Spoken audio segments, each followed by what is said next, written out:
അപ്പം നമ്മൾ ദേവുവിനെ പുതിയൊരു സ്കൂളിലേക്ക് അഡ്മിഷൻ എടുക്കാനായിട്ട് പോവാണ് കേട്ടോ.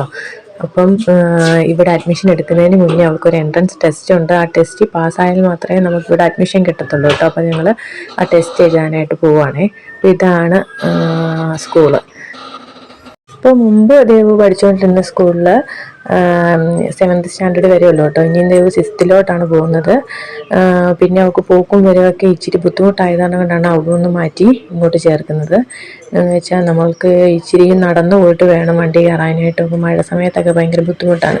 നമുക്ക് 6 കടന്ന് അപ്പുറത്തൊരു റോട്ടിലോട്ടൊക്കെ പോകണം. ഒക്കെ അങ്ങനെയൊക്കെയായിരുന്നു പോയിക്കൊണ്ടിരുന്നത്. അപ്പോൾ ഞങ്ങളിവിടെ സ്കൂളിൽ വന്നിട്ടുണ്ട്. അപ്പോൾ അതിൻ്റെ ദേവു ടെസ്റ്റ് ചെയ്താണ്ട് റെഡി ആയിട്ട് ഇരിപ്പുണ്ട് കേട്ടോ. അപ്പം ക്വസ്റ്റ്യൻ പേപ്പറൊക്കെ കിട്ടിയിട്ടുണ്ട്.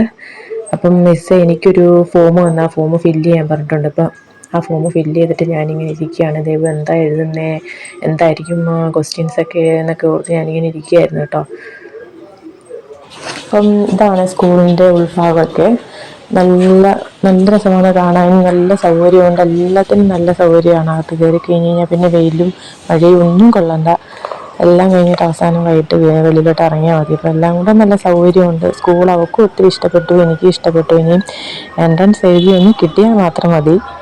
അതുകഴിഞ്ഞ് എൻ്റെ സൈഡിൽ നിന്ന് നമുക്ക് നോക്കിയാൽ വണ്ടിപ്പെരിയാർ ഫുള്ളായിട്ട് കാണാം. സ്കൂൾ ഇച്ചിരി മുകൾ ഭാഗത്തായിട്ടാണ് ഇരിക്കുന്നത്. അതുകൊണ്ട് താഴോട്ടൊക്കെ നല്ലപോലെ കാണാം. ഇപ്പോൾ നമ്മുടെ ദേവു എക്സാമൊക്കെ എഴുതിയിട്ട് ഇറങ്ങി വന്നിട്ടുണ്ട്. കുഴപ്പമില്ല, എഴുതിയിട്ടുണ്ട്. അത്യാവശ്യം ബേസിക് ആയിട്ടുള്ള കാര്യങ്ങൾ മാത്രമേ ചോദിച്ചുള്ളൂ എന്നാണ് അവൾ പറഞ്ഞത്. അതുകൊണ്ട് അഡ്മിഷൻ കിട്ടും 2 ദിവസം കഴിയുമ്പോൾ അവർ വിളിക്കാമെന്നാണ് പറഞ്ഞിരിക്കുന്നത്. അപ്പം ഞങ്ങൾ ടെസ്റ്റൊക്കെ എഴുതിയപ്പോൾ വീട്ടിലോട്ട് പോവുകയാണേ. അപ്പോൾ അടുത്ത ദിവസം നമുക്ക് നല്ലൊരു വീഡിയോ ആയിട്ട് കാണാം. Bye bye.